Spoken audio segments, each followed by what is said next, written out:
عناق قبل انطلاقة المشوار، حوار المدربين، حوار أيضا اللاعبين، وأيضا النظرة التي تأتي على المدرب كارتيرون باتريس قبل انطلاقة هذه المواجهة. الجانب المقابل أكيد أنه سيد شيبا بآمال عريضة وبطموحات كبيرة يريد أن يحقق واحدة من المواجهات المثيرة بالنسبة له. يستقبل فريق الوداد، يعلم جيدا قيمة فريق الوداد وأيضا قوة فريق الوداد. سنتابع كيف سيكون الحال في هذا المشوار وفي هذه المنافسة تحديدا. الابتسامة بكاسافي بإمكانيات جيدة، زياش تمريرة داخل منطقة الجزاء، ومرة أخرى كرة مباشرة إلى خارج الخط الجانبي للملعب. أفضل كورتو، المراوغة، تمرير ورفع الكرة، يرفع كرة داخل منطقة الجزاء ولكن بعيدة كل البعد. فوت كرة من لامين دياكيتي يمر من الجهة اليمنى، محاولة تمريرة عرضية ولكن شوفوا هنا الطريقة اللي جات من خلالها هذه ما يفعله الآن فريق الفتح الرياضي. كرة في الخط الأمامي عن طريق اللاعب إذا كما فعل فرصة تسديدة ولكن ترتطم بالدفاع لرايحي، والدفاع على أقرب، إمكانية الوصول للكرة من محمد رايحي ولكن على أقرب الدفاع يبعد الخطر، ينتظر الفرصة المواتية للتمرير كما فعل داخل منطقة الجزاء، يبحث عن طوال القامة. كرة تنفذ داخل منطقة الجزاء، فرصة مواتية للتسجيل، عادت مرة أخرى تسديدة لفريق الفتح الرياضي، مرة أخرى التسديد ولكن مباشرة إلى تماس. كرة لصالح فريق الفتح الرياضي، كاين ضغط كبير من جانب فريق الفتح الرياضي في هذا الوقت بالذات. أرضية لامين دياكيتي، تحضير، ترفع داخل منطقة الجزاء، بعد رأسية جميلة، كرة تنفذ داخل منطقة الجزاء، الارتقاء والبحث من أيوب مروعة باش أنه ينهي. كرة من المترشي، ينطلق، ينسل، يمر، يعبر، يبحث، يسدد، والكرة مباشرة صوب الحارس. ماذا فعل في الجهة اليسرى؟ كان يبدع، كان يقدم عرض جيد. تمريرة صوب سكحان، تمريرة عرضية ممتازة ولكن الحارس والدفاع والوداد حاضر. فرصة تمريرة عرضية داخل منطقة الجزاء، البحث عن التأطير، تحضير من أيوب من مولوعة، يا سلام، نزل الكرة بالصدر، عملية هجومية بهذه الكيفية، ينطلق أسامة، التمريرة، التحضير الرأسية ومباشرة إلى خارج رقعة الميدان. التسرع في التنفيذ ولكن هي محاولة من الجهة اليسرى، تمريرة عرضية جانبية، دخول داخل منطقة الجزاء، رأسية، كرة كانت أن تكون في الشباك، محاولة داخل منطقة الجزاء.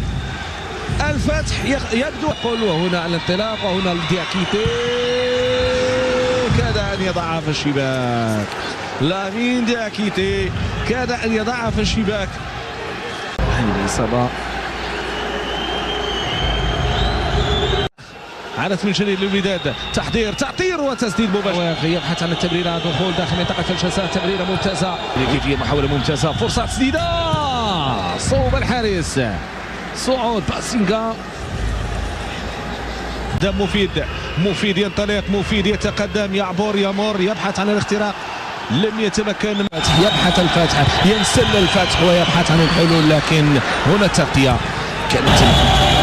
ذكر بأنه كان هناك تغيير، كرة تلعب أمامية، فرصة مباشرة إلى خارج رقعة الملعب. كان تغيير في الشوط الأول، حكيم زياش حس بألم، أعتقد أنه كان طلب، يبحث لإبعاد الخطر، لا تزال الخطورة بن يشو، يسدد، تصطدم بالرأس. نتمنى ما تكونش إصابة مواترة، إن صلاح الدين بن يشو حتى كورته هيئها، ثم بعد والمرور ماذا يختار؟ مراوغة، ينسل، ينطلق، يختار تمريرة ولكن تغطية من جانب الدياكيتي، يخترق، يدخل داخل منطقة الجزاء، تمريرة عرضية، فرصة، البحث عن رأسية، محاولة ممتازة، وبن عبيد ينقذ الموقف.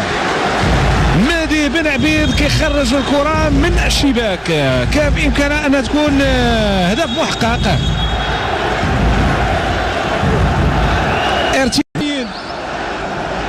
دياكيتي السعيد فيما مهدي بن عبيد حاول إبعاد الخطر لكن يأتي الهدف.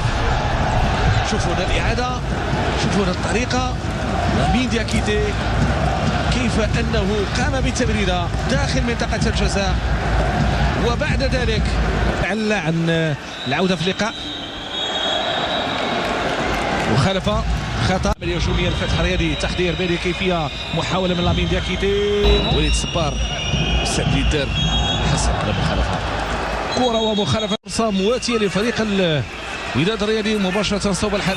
اشراك حمزه الواسطي جولة في داخل منطقه الجزاء، مطالبه بلمسه يد داخل منطقه الجزاء، تسديده كره ممتازه والى خارج رقعه الملعب، الى خارج رقعه الملعب. هناك احتجاج. تحرية الانسلام من اليسرى والمرور اللي جاب شعيب فيدي. شعيب فيدي يمكن نقول بانه تمريره اقرب منها الدفاع. الرباط والبيضاء بين الوداد والفتح الرياضي يزال مستمر.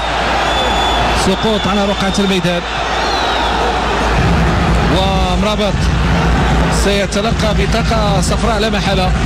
مرابط كيتقدم كيرفع كرة داخل منطقة الجزاء صوب مفيد، محاولة التعامل مع هذه الكرة، رجعت من جديد للوداد مباشرة إلى خارج خط جانبي الملعب.